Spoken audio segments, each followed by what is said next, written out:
Waheguru Ji Ka Khalsa, Waheguru Ji Ki Fateh. For anyone who's gonna listen in, this is a conversation on Sikh philosophy with my friend Kunal Singh, who I think he's just hopping on real quick. So might take a little while for, hopefully not a little while, but I'm just gonna wait till he gets in.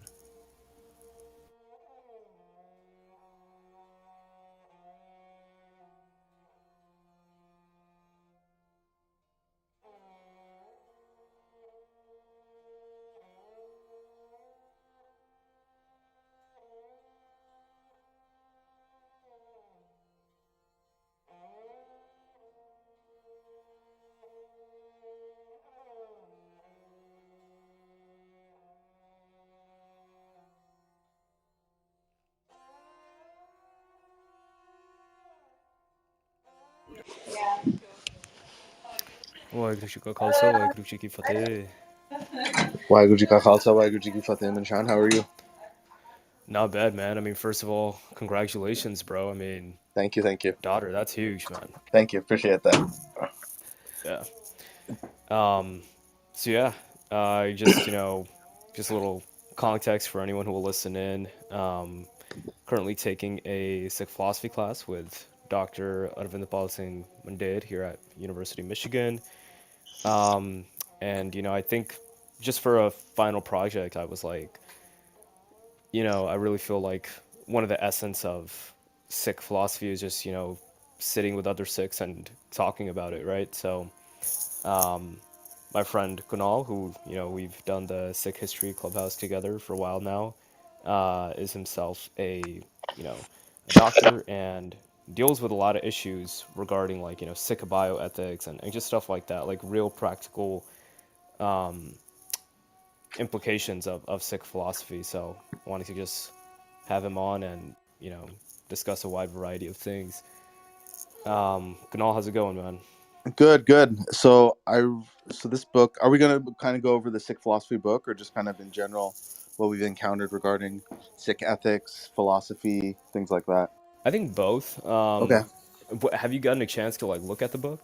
Yeah. So I when I first found out about it, I think I saw it on Amazon under like a suggested book, and this was kind of when it was maybe late 2021 where it was kind of announced. So I had it pre-ordered, and then I finally got it last year sometime, and I read through it in the first week. Pretty engrossing and a very novel way of looking at stuff, which um, I had not seen, at least in the English language, kind of presented in such kind of a clear and step-by-step fashion.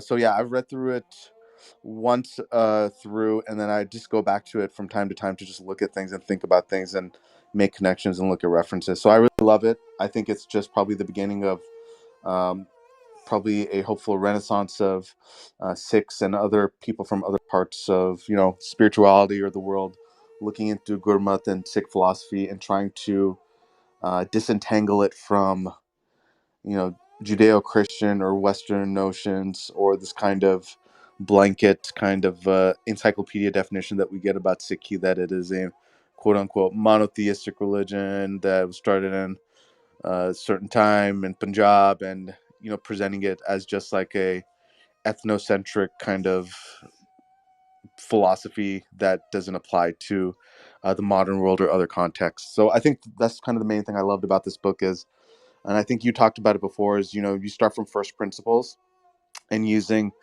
Bani itself from Guru Granth Sahib, and looking at what does this really mean, and how did people get to develop a code of ethics from Bani and stuff like that. Yeah, definitely. And I really agree with what you said. Like the book kind of shows how universal this philosophy can be, and just in conversations during class and stuff. When Dad himself has kind of affirmed that's one of the goals of his venture is to try to you know expand on it, allow it to grow as like Sikhs themselves diasporize and make headways in different countries across the world and show interactions between like maybe our host society and Sikh philosophy and stuff. Yeah. And yeah, I definitely agree with like looking at it from like the perspective of first principles, because as we've been going through like Oberoy's construction of religious boundaries book, right? Like, it's interesting to see how maybe Sikhs of the past practiced it and what they believed, but and it doesn't falsify any of those practices that might have some sort of actual historical backing. But that doesn't mean we're exactly tied to them either. It doesn't mean that Right. we can't uh, innovate if necessary, as long as we're sticking true to what the Sikh principles are. But I guess figuring out what those are is like obviously the necessary first step. Yeah. And I think this book is kind of an attempt to do so. And I think it's very good as well. So we can maybe Have you start. Go ahead. encountered Yeah. before this any other kind of texts on Sikh philosophy or Sikh kind of Gurmat in English? In English, I'm not really sure. The writings of like Sikh Research Institute kind of come to mind. Yeah.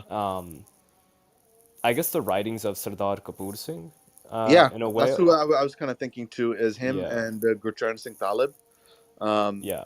because I was, that Guru Gobind Singh Ji book, The Importance of Guru Gobind Singh Ji in Society or whatever. Um, Oh yeah, in like North Indian society, right? yeah, Something or like something that. like that, Yeah. right? So Yeah. I think there's a section on the Sikh conception of God or Waheguru or something, and I remember reading that one time, and I was like, this is, if you read this, you can't take the claim that Sikhs are monotheistic like Christians or Muslims, and you can't simplify the Sikh conception of reality or consciousness or Waheguru Akalpurk to something like that, right? So that always piqued my interest. I'm like, I wish there was more stuff about this, because all you really get taught as a kid um, is a story, but it's a kind of a story to promote cohesion within your community and stuff. But after a certain point, it's you probably are searching for more. So I think a text like this in English is a great place to start looking and thinking about things from a different lens.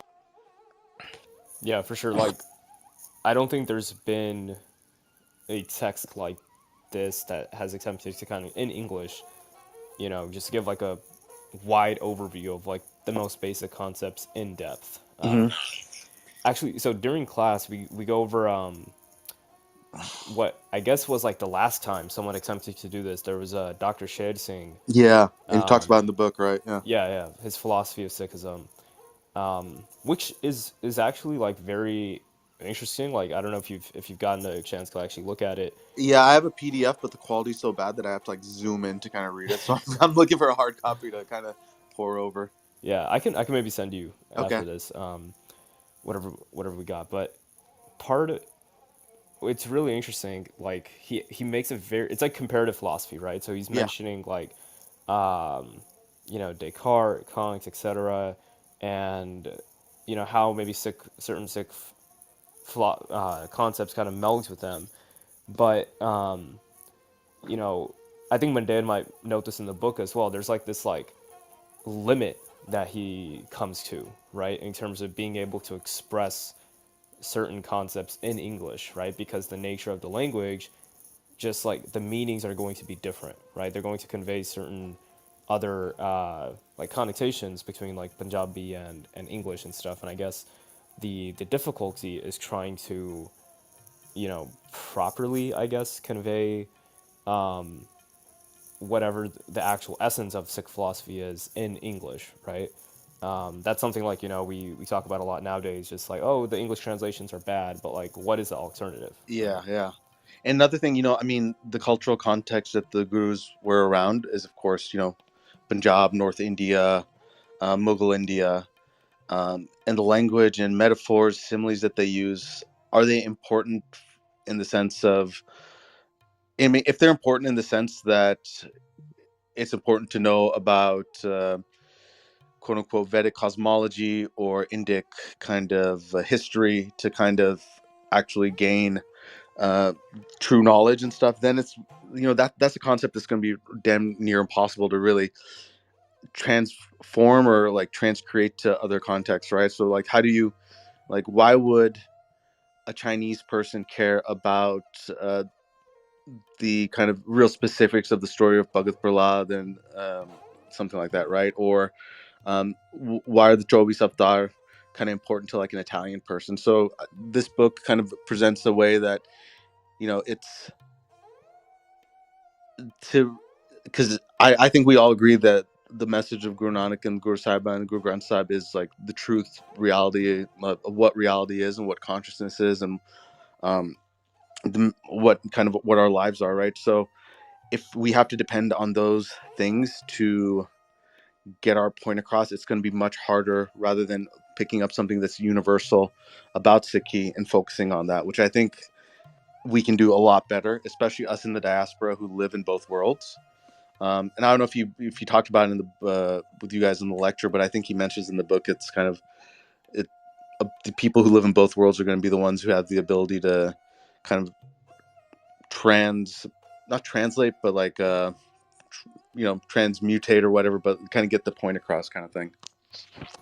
Yeah, yeah, and I think it's a debate that we see all the time. Like, is it tied to Indic cosmology or not? Right? Like, because Yeah. obviously, like, there is so much in there. And I mean, just to maybe give like a solid example right now, we saw like the recent debate between, maybe Sahani and Young Pajang, where it was about the usage of Ram in Right. Salok Mahalla Nova, right? Yeah. I Yeah. don't know if you got a chance to like see No, I that. didn't. Yeah. Oh, okay.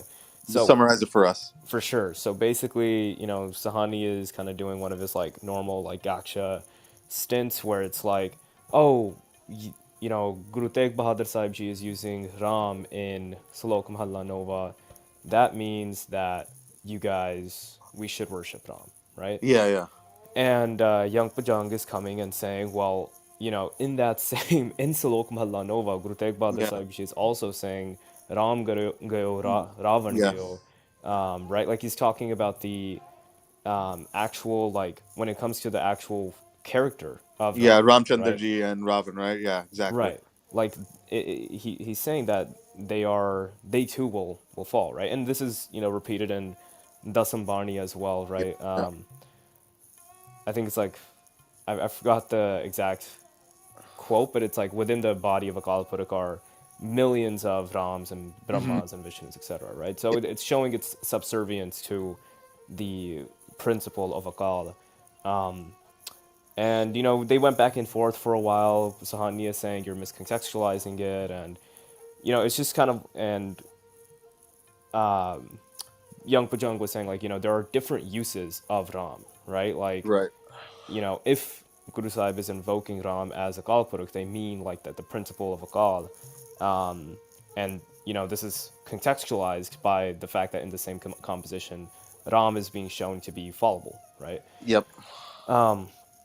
But there is still the fact that like either way, you have to know who Ram is, right? Yeah. Like Yeah. just to even have that context, otherwise it can get confusing. So I think like in that way, I guess people who have knowledge of both worlds are kind of in the best position because they can explain maybe in the way that like Young Pujang is doing the different contexts that Ram is being used in.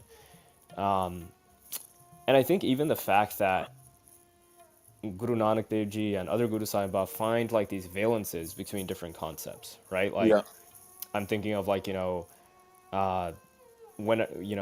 Dharam Raj and Israel, right? The Hmm. Islamic or Judeo-Christian angel of death, right? Right. They're invoked very similarly, sometimes side by side in Gurbani, right?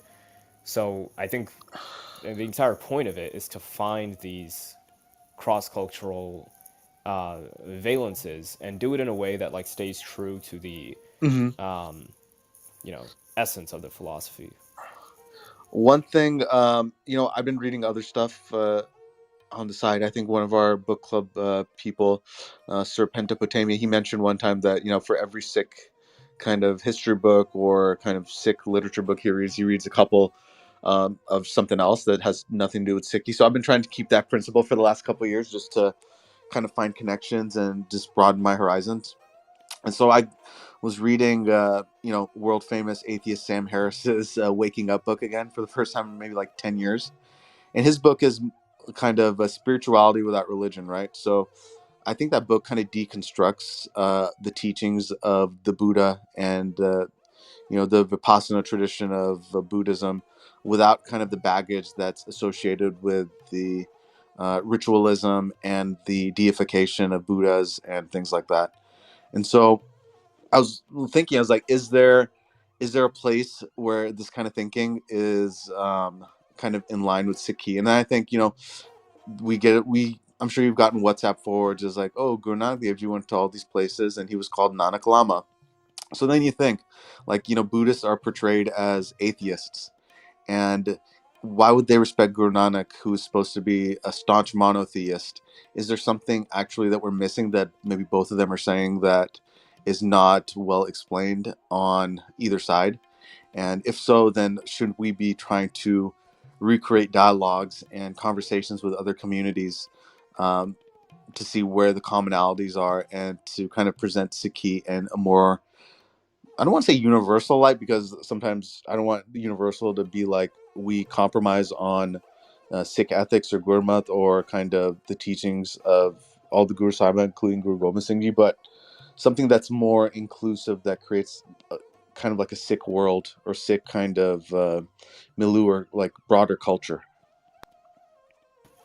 Yeah, no, I definitely think it's extremely necessary to understand other philosophies and see where those similarities are because yeah, that is very interesting. And the fact that like he's called Nanak Shah Fakir in more Yeah. Islamic areas, or like Bede, I think as well. It kind of shows that like I guess like historically like maybe certain Muslims or Buddhists weren't staying true to like their own Yeah, yeah, teachings, and definitely. that's totally possible as well. But like yeah, the fact that like Muslims and Buddhists themselves saw him as a holy figure is definitely maybe indicative of the message that Guru Sahib was preaching. Um, I mean, one thing that is interesting is like, a lot of the times the, like Sufi, for example, is kind of seen as heretical to like mainstream Islam, but I Yep, think that's yep. where, that's like the philosophy that kind of has the most similarities, I guess, Islamic wise with Sikhi. And, Hmm. have you heard of Gnosticism? Gnostic, yeah, the Christian Gnostics, right? Yeah, yeah. Um, I was actually, kind of just reading about them recently, and their whole idea of a divine spark, I think, is pretty similar to what Sikhi teaches, right? Like man toon jot swarup hai apna mool pehchan. Um, but on this too, right? Like I just ventured the subject with a couple Catholic friends of mine, Yeah. just to like see what they knew about it, and they weren't like offended or anything, but they were like, yeah, that is like it's defined as a heresy in like mainstream Catholic Christianity. and Yeah. Christian traditions. Even the idea, I mean, if you, a lot of kind of, let's just say lay six, their conception of a Kalpurk is a personal god, right? And the kind of other aspects of consciousness or what a Kalpurk can be or is not easily defined. And it and Bonnie says really the only way you can experience is through practice and Nam Japana and kind of actually practicing it.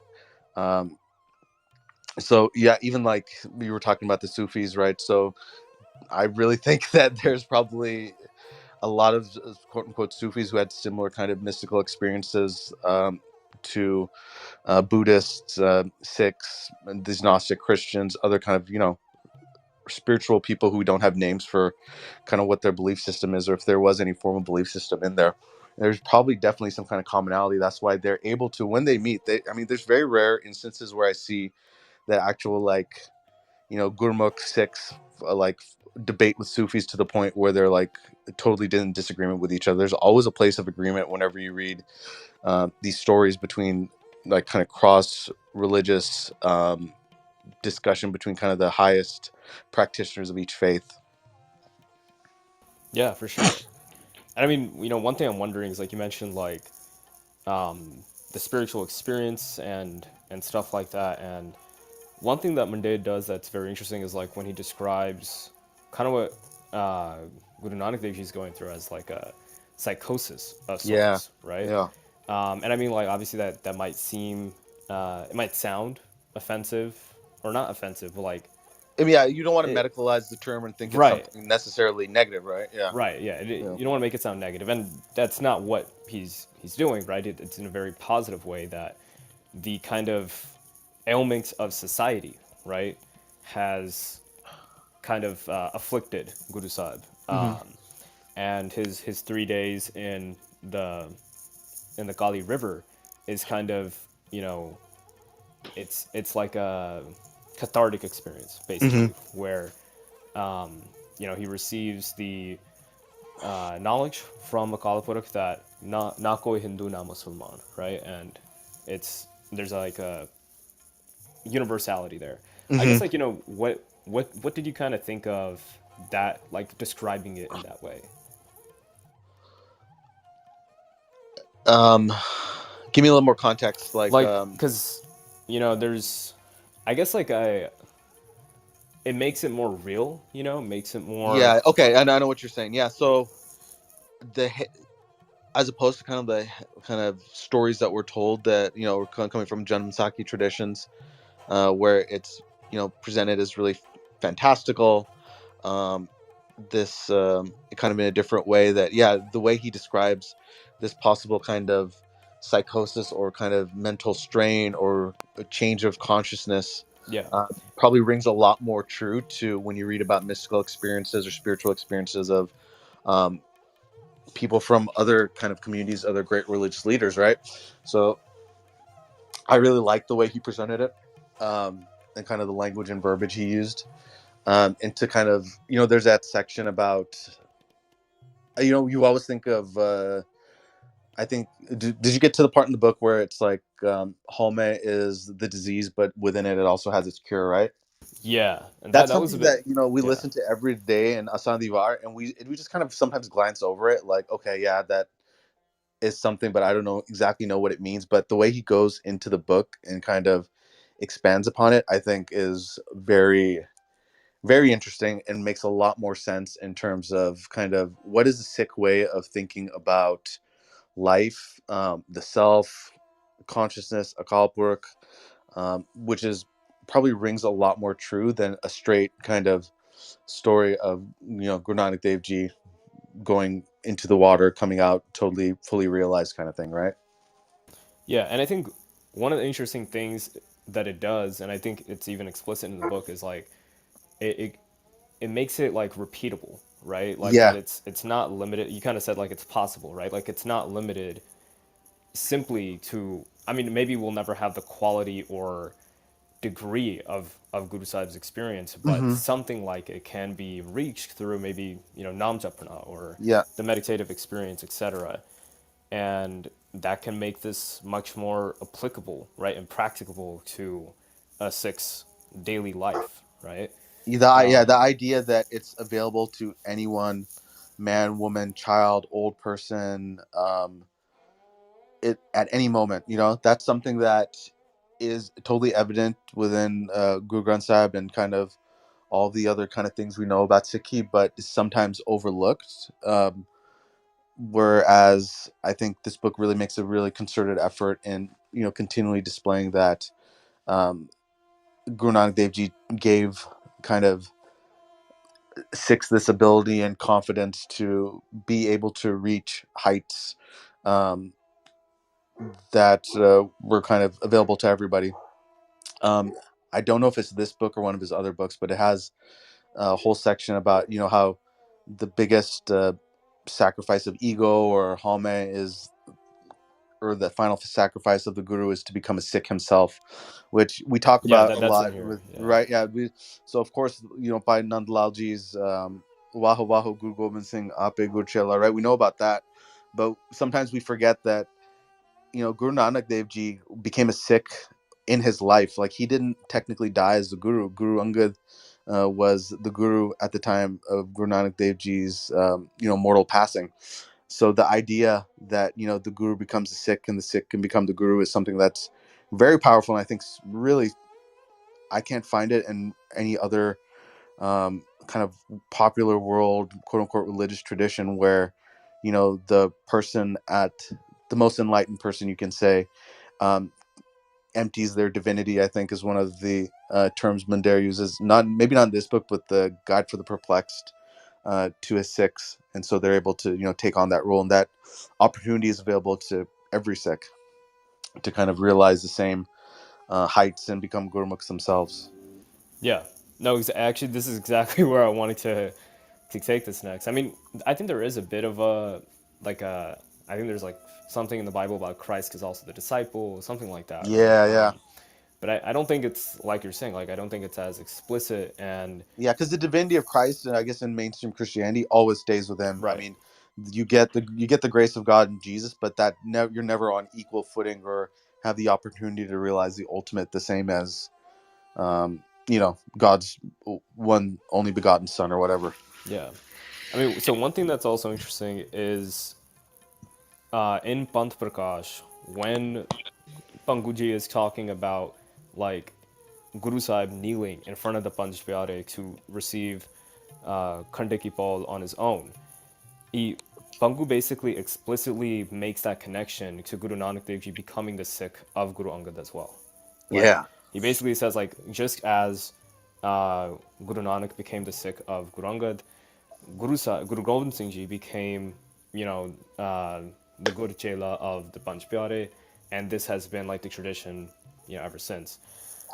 But I guess my question, right, is like, with that type of understanding, we see in like the Oberoy's book about these kind of like 18th, 19th century like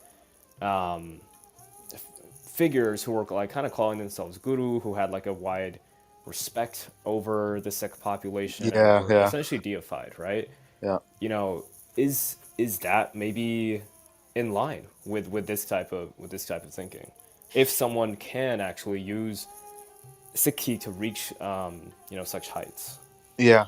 So I think this book makes the argument, and I think it's the right argument, that ultimately, uh, the ultimate guru is Waheguru and the Shabd Guru, right? And that comes from the primordial source, the Durki Bani. Um, so ultimately, the Guru Sahibans were tapping into that source, that inner kind of consciousness that they had, that link with the Kalpurk. That was the ultimate guru. So if that opportunity is available to Sikhs at all times, is there a possibility, that so my question is, in Sikhi, once you like attain that level of consciousness, is that it, or are you constantly trying to get back to that? So were there people, gurmukhs who become manmukhs, who become gurmukhs again, who become manmukhs, or like, were these kind of religious leaders, these babas, people who honestly had legitimate insight and experiences, but then kind of were fallen apart or led astray, kind of thing? So in that sense, I can see why people would be attracted to personalities like this, who maybe did have this glow of radiance or kind of understanding that they could impart knowledge upon people. But maybe the difference between them and our Guru Saiba is, once our Guru Saiba were Gurmukhs, they never became Manmukhs again, versus, you know, these random Babe that had followings in, 18th to 19th century Punjab. They might have had these mystical experiences and said very profound things and gathered a lot of followers, but deep down they might not have been um, able to maintain that level of, I don't want to say purity, but in tuneness with consciousness. And the way I can think about this is, there's these all still, even today, there's people who are widely recognized as, being spiritually enlightened, quote unquote, and have big followings. But then they also fall. They also do terrible things. But does that necessarily mean that they never had that experience, maybe once, or they tapped into it, or were never able to tap into it again, or they took the wrong message from it? They got ego from it. Um, so that's one way to think about it that I kind of conceptualize after reading that. Yeah, no, I agree with that, and I think it is in the book, and I think that it's true that the ultimate like sign is to of like the Guru Sahib's greatness, I guess, is the fact that they you know bowed in front of the next Guru Sahib, right? Like that is Yeah. a that shows what level they were on, right? Hmm. And I think just to kind of like you talked about like someone could go from like Gurmukh to Manmukh to I don't know if you saw Mundir's idea about like the I not I, and Yeah, yeah. I don't know if I fully understand it yet, right? I But I think think I get it sometimes, but then I think about it again and I lose it. That's kind of it's really just hard to conceptualize your yeah, the Western mind with something being and not being, right. yeah, yeah, It's exactly. it's just like it's not just how our brain works, and it's just a different mode of thinking, which that's why I feel like it's been so hard to translate Gurmat and Sikhi into English and Western context, and even other Indian contexts. I mean, it's not easy to get that idea across to animists or um, polytheists who only believe in kind of a personal god that grants wishes to them when they ask for stuff, right? Yeah, yeah, exactly. And I think like it talks about how one, I guess at least one Indian approach is to kind of become sannyasi, right, and literally Hmm. just try to reject the concept of I completely. However, like as Sikhs, that doesn't seem to really be the full picture, right? Hmm. Like it's kind of being in Maya, but also being apart from it, right? I think Bhai Gurdas ji has, he talks about Raja Janak, uh, Gurmukh Maya vich udasi, right? Like Hmm. you're Yeah. in Maya, but you're also apart from it. So yeah, and I think there's also just like regarding whether one person can reach those levels. I think there is something to be said about how guruship was bestowed on the entire Khalsa Panth, right? Yeah. Like Yeah. it's the Panch Pyare who were deemed guru, not just one single person. And even when Banda Singh Bahadur starts calling himself guru, that is when, according to Pango at least, like some of the Khalsa deserted him. At Yeah. we can argue as to like what extent that occurred, but I think the fact that like that is in the history shows that like one of the principles people thought at that time was that if one person is calling themselves guru ahead of Guru Granth Sahib Ji or the Khalsa Panth, then that is incorrect. Right. Um, I had something I was going to say and I lost my thought. Well, what was it? What were we talking about right It was before like the this? I not I thing. Yeah, the I not I thing. Okay. Um, yeah, the whole idea of like self, right? That's such a weird kind of thing to think about because we take it for granted that like, yeah, of course I exist. Of course, um, even for six, like there's me and there's Wagyu. There's um, my material body, and that there's which is me. I'm my brain. I'm my thoughts. That's like something that we take for granted, but it's not necessarily what the Guru Sahib is teaching, right? So, like you said, living in this world is is our duty, right? And to do our best to live according to Dharma and Gurmat. And the way I think this book really kind of and other traditions that are very kind of I think a lot more similar to Sikhi than we think is kind of recognizing what the true nature of reality is, and part of that is recognizing that you know if everything is Akal Purakh, then where is the self and where is consciousness? And I think of course, we can talk about this, and people who haven't read the book, it might not make sense to them. But he has that whole section of I, not I, and we talked a bit about how Home is also the cure to the disease, and so conceptualizing these things in a different way can be, I don't want to say distressing, but really hard to wrap your mind around like the first maybe 20, 30 times you read it.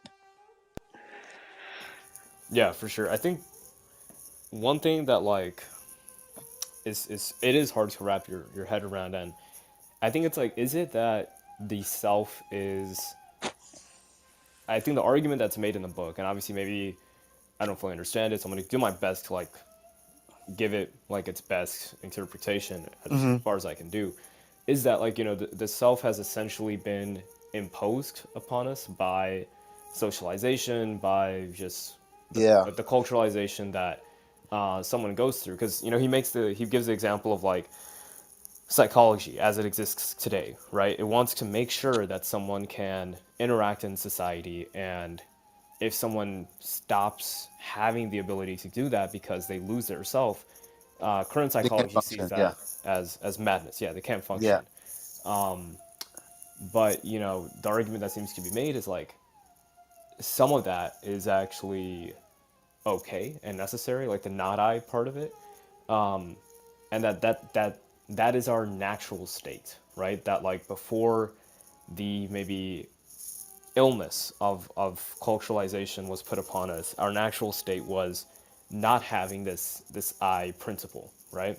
Like when we're in the womb, right? Before we're exposed to the world and start getting attached to parents and the comforts of life and the outside world. I think that's the whole idea of. I think Bonnie talks about this too at a certain part Yeah. regarding kind of the life cycle and how first we're in the womb, then we're attached, and all this kind of stuff. Um, what was I gonna say? I had something to say, but it slipped my mind. No, so I guess like I don't know. So I personally don't know how much I see what the point of Saki is as returning to a natural state of being or Hmm. transcending, right? Right. Okay, that's a good way of putting it. Yeah. Yeah, because I see it more as transcendence. Personally, like I don't see it as going back to a natural state of not I, right? Or trying to tap into that. Yeah. I've always seen it more as like it is actually a good thing that we have this I because it allows us to under it's like a good and bad thing, I guess, right? Right. Like So yeah, it's not the same as like Sufi kind of mainstream Sufi thought, where it's like annihilation of the right. ego. Whereas the way it's presenting in this book is, there's I, not I, there's ego and not ego existing at the same time, and it's recognition of what oneness is and no duality between them. Which even duality is kind of a loaded term,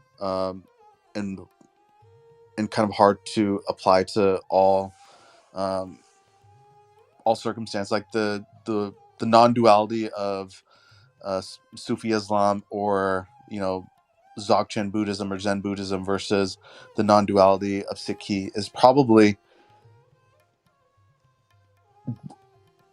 hard to kind of reconcile easily. And it might be something that just needs to be experienced. It's probably something that language itself can't necessarily bring forth. Yeah, I think that's a great point right there. I mean, we see so much in Barney like akat na katyajai, right? Like we can't talk about the what is untalkable. I guess you Yeah, have yeah, to yeah. experience it. No, I think that's a great point. Um, A lot of it is, I mean, as reading through this book, a lot of it is like, it really is a person's practice that's going to help them understand Sikhi and Gurmat, rather than knowledge. I think all of us, when we read about Sikh history, or listen to Sant Miskin Ji or any other Katha person, we hope that something will just be imbued by hearing it from someone. Kind of like there's Zen koans, and people think that they'll reach enlightenment by hearing the right one at the right time. Whereas I think Guru Nanak Dev Ji and the Guru Sahibans kind of rightly say it's really up to us individually and Guru's Kirpa that we do this on our own, and take advantage of it, and not depend on um, making idols of practices or rituals to get us to where we need to be. I think that's a great point as well. Like it is going to, and I think like not even just practice. Like it depends on are you, you know, in your day to day life, like the way you interact with people, right? Like are are you properly, understanding that Hmm. your ego isn't everything and that when you interact with people, I guess it's like just being nice, right? Like something like that, like Yeah. which kind of shows how far you've gone in this practice. And it's funny, like something like that is something that like is said a lot, like traditionally, right? Like you know, it's not going to be gotten by just learning knowledge. Like you really have to live it, right? You have to do the practices. You have to try to put it into your personal life. Hmm.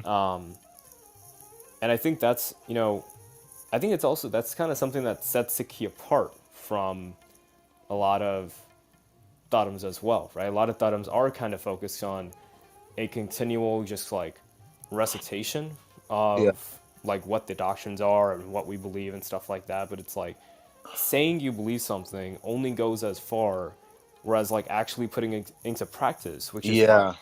why the studying the lives of the gurus is important, especially, right, to see how Mm. they put it into practice, and you know, show how that is kind of the ultimate proof of their guruship is what they actually did. No, beautifully said.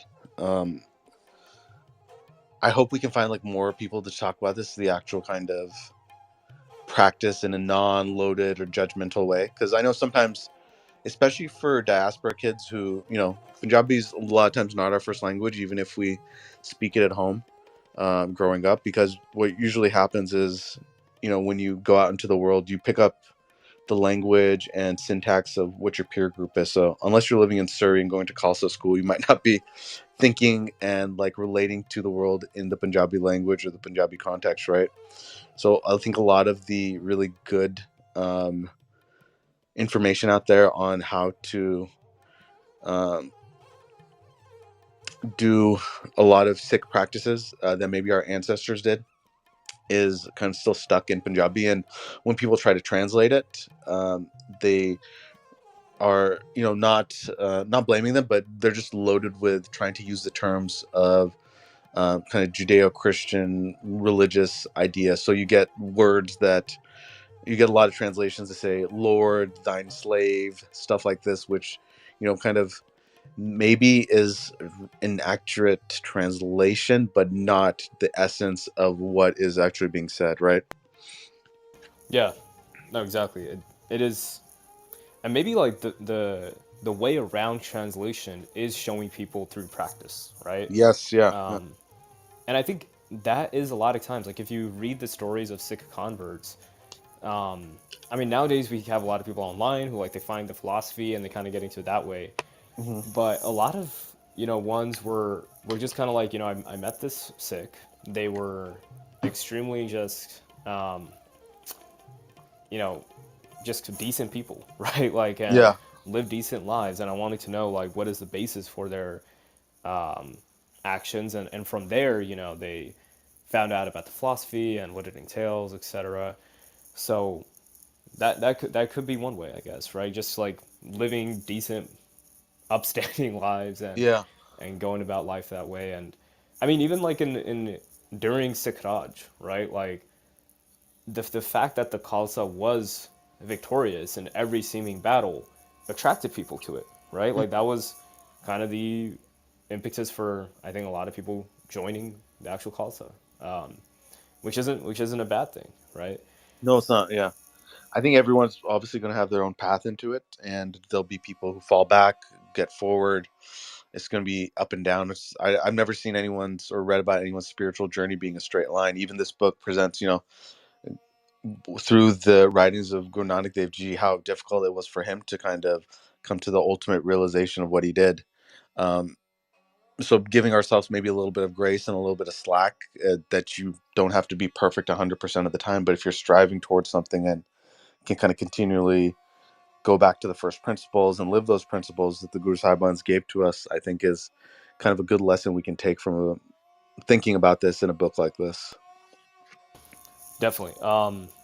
So I don't want to take too much of your time. I think maybe we can, You want to finish with some bioethics stuff from this yeah, book? yeah, because in case anyone who's listening doesn't know, I don't know how much you can talk about it, Kunal, but Yeah. you service like an area with like a good amount of Sikhs and Punjabis and stuff, and Yeah, you so know, I'm a physician and I work mostly with the kind of geriatric community. So people who are a little bit older, above the age of 65, mostly older than that, mostly like 80s, 90s. We have a large Punjabi Sikh population where I live. Might give you a hint where it is. But I've run into these issues quite a bit.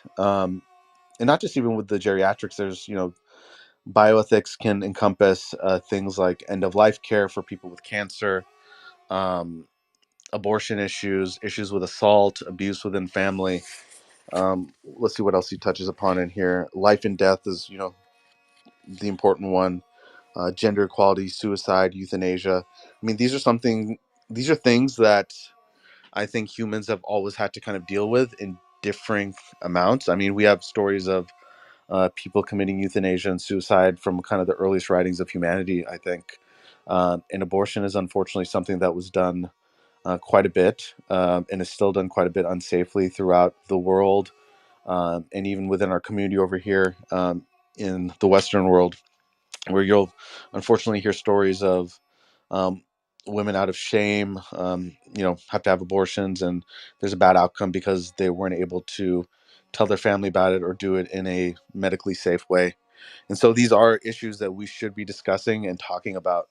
Uh, but there's always going to be a taboo around it, and I don't say there's always going to be a taboo around it, but there has been a taboo around it. And so I really appreciate that the last section of this book was um, a section on bioethics, which kind of just presented on what are possible issues that people should be talking about. And, a lot of it is very controversial things. But I can tell you guys that a lot of Sikhs that I've spoken to, that I've encountered regarding these issues, they want more information. And so, especially questions about life and death, like how much do we do? What is the appropriate amount of life support? Should I be taking blood products for myself when it might be better for, you know, a woman giving birth to have those blood products if we're in a place with low supply? Or is it right for me to be taking these resources for cancer care when somebody sicker than me should be taking it? When is abortion right in the Sikh context? Is it ever right in the Sikh context, even if it puts the mother's life at risk? These are questions that there's supposedly strict answers to, and people will sometimes point to historical precedent, or they'll take some tuks of bani and maybe recontextualize them or take them out of context to make their point, which I think is not a great way of discussing it, because you're trying to use one maybe static interpretation with the cultural context of Punjabi culture, maybe, or your host culture, to try to make your argument. But I think that's kind of where I'm at. Is I think there's a lot more to be done on this, and I think he mentions in the book as well. So I'd encourage anyone who's actually kind of thought about this themselves. As I know it can be kind of difficult to talk to people about it, especially in an open forum. But if you have some friends or family, I'm sure they've thought about it too and kind of questioned themselves. It's probably going to be very useful to just have one-on-one conversations with people, non-judgmentally, and say, "Hey, what does Sikhi say about what we should do with people with drug abuse? Is there a compassionate Sikh way of doing this? What about people who have been abused in marriage? Are we going to stick to the honor system, lok, gigenge, stuff like that, or even stuff about gender equality?" Because a lot of the way a lot of, I think, sometimes diaspora Sikhs can see um, Sikhi practice within their own families and cultures, um, as opposed to kind of what they see in the Western world, where it looks like everyone is equal, like gender equality. How do we kind of bridge the gap in understanding on what gender equality in Sikhi is versus the Western world? Or um, is there a way to bridge the gap? Or are they missing the point? Or are we doing something against the Guru's hukam? Um, I think there's a section on, let's see, we talk about gender, caste. That's another thing that's he doesn't talk about in this book, but it does um, play a role in people's day-to-day life. Um, what's the Sikh stance on eating meat? If a person eats a normal, is it a moral concern? Is it inherently wrong with drug use? Um, Sexuality is, of course, something that's very taboo. That's popped up many times in the past few years, with some kind of cases online of people performing anantkarjas um, for non-heterosexual couples. So this is just a short section, but I think it's, like I said, Manshaan, it's something that is tough to talk about. But I think if you come from a place of using Gurmat rather than reflexively kind of just parroting what your parents might say or what an elder might say, or something that someone you respect might say, we can have a lot more productive conversations and maybe get to a place that's more authentically in line with Gurmat, rather than maybe Punjabi cultural context or the Western current cultural context, or whatever the moment is. Yeah, yeah, exactly. It's very difficult, and I think I everything you said was great, especially how it how important it is, right? Because a lot of Sikhs are actually going through stuff that requires at least some answers, right? Yeah. I think the difficulty is though is like the nature of Gurbani. It's almost like it wants you to try to think for yourself in some ways. Like it's giving Yeah. you hints almost, and it's like based on that, use I don't know. You gotta kind of come up with it, or defer to people who maybe have really lived this practice, right? And maybe you see Yeah. them as Gurmukh and and trust what they say on these matters. But yeah, I think a lot of times it definitely is influenced by either the cultural, either Punjabi culture or even like Western culture, like you were talking about, right? I think we've seen this a lot where some Sikhs think that whatever the Democrat Party platform is, that is Sikhi, right? Yeah. And on the other side, some people think whatever the Republican Party platform is, that's basically Sikhi, right? Yeah. The And Second Amendment and secure equal to each other or whatever. right, like just a lot of different stuff like that. And I think drawing back from that and really trying to formulate our own, sick answers to this stuff is important, but it's also difficult because there's places where some people can maybe reasonably come to different answers Yeah. using like the same The Gurbani, same logic. Yeah. Same same guru logic, logic. Yeah. Yeah. same Itihas. So in that sense, I don't know. Maybe we'll never have like a specifically sick answer on something, and maybe it is like all we can do is maybe give people like here's A what some framework. Yeah. possible answers are, Yeah. and kind of trust your own judgment and see where to go from there. I don't know, but at And that's least like scary, right? Yeah. it is So that's scary. Yeah, because it seems like every other religious tradition or whatever has an answer for everything. Um, and they have an answer for everything a lot of times because they're older and they've gone through much more homogenization in certain aspects of kind of their core belief system. Um, and we talked about this before in the book, but maybe the advent of the Singh Sabha was, of course, very important to preserve our distinct identity in the face of propaganda and nefarious actors. But what it might have also done is closed off any debate into a lot of things that Sikhs truly did debate about beforehand. yeah. I don't know if you remember in the Oberoi's book, like they mentioned when it was first starting up, they started getting letters from everywhere about like the most minute details, right? Yeah, Like, like can I tie my daughter on can I their tie my toothpaste? darty? Like, what colors or stuff like that, right? And they started giving answers like, oh, this is the authoritative yes or no, and yeah, it kind of closed off debate. And it's like maybe what sets the key apart is the fact that like it's not giving these specific answers, right? Like we've seen like in current society how rigid answers are just simply not cutting it, right? Like Yeah, it's like to a certain extent they should exist, right? Like I'm like obviously budget grants and stuff like that. There is a certain limit as to like how flexible, quote unquote flexible we can be, right, but I think one of the things that maybe sets it apart is the fact that it is kind of up to, not up to, but there is an element of kind of figuring out your own life. You know what I mean? Based on what Gurmat is. right. No, I think that's beautifully said. What I'd like is, and anyone who's listened to this or is going to listen to this, if you're interested, I mean, you can read this book or you can find some other books that maybe we can read or lectures or whatever. If you guys come across anything, and maybe down the line, a few months from now, we can maybe start a new clubhouse group to maybe look at one thing at a time, talk about it. But it'd be great to get different perspectives because I think you and me, we have very similar perspectives on things. So, of course, we're going to be in agreement like 95% of the time. Uh, but if we get some people on the other side, that's where you kind of come into it and get some clarity on what the other possibilities are. And so, yeah, it's not easily done in online spaces nowadays, but I think, uh, if you're willing to listen to this and you've gotten this far, you probably have the wherewithal to correct us or bring different perspectives that we can kind of, synthesize and see where where the framework or steps are that you can use to make these tough decisions in your own life and maybe look at Siki a different way rather than the Wikipedia or Encyclopedia Britannica, or if you're older like me, Encyclopedia Encarta definition of monotheistic religion started in Punjab and blah blah blah, and things like that.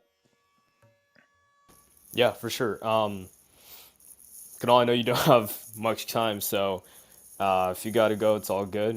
Thank you so much for just No worries. Yeah, taking the no, time out, man. no. I'm glad we finally did this. We've been talking about it for a long time, but since it doesn't directly deal with history too much in the book, other than the first maybe couple chapters, I don't think we ever found like a good context to do it in. But this was good. Thank you. Yeah, yeah, no worries. Um, yeah, I think definitely we'll maybe try to do more sessions like this. And yeah, looking forward to maybe next time if anyone wants to give their own vichad, we can do that as well. Yeah. Okay. Thank you. All right. Vaheguru Ji Ka Khalsa.